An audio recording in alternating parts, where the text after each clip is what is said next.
আসসালামু আলাইকুম। চলে আসলাম নতুন একটি ভিডিও নিয়ে। এই গরমের মধ্যেও আমাদের ছাদের আনার গাছগুলোতে আনার আছে, আর তাও অনেক বড় বড়। আপনারা আগের ভিডিওতে দেখেছেন আমাদের গাছের আনারগুলো ছোট ছোট ছিল, আর সেগুলো এখন বড় বড় হয়ে গিয়েছে। তো দেখতে পাচ্ছেন আপনারা প্রায় প্রত্যেকটা গাছে আনার আছে, আর এগুলো বেশ বড় হয়েছে, আর কিছুদিন গেলে হয়তো পেকে যাবে, খাওয়া হবে।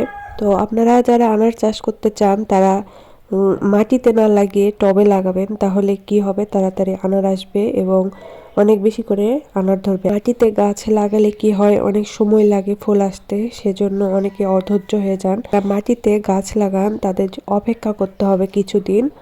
তো আমাদের নতুন করে আবারও ফুল আসতেছে, যে দেখতে পাচ্ছেন।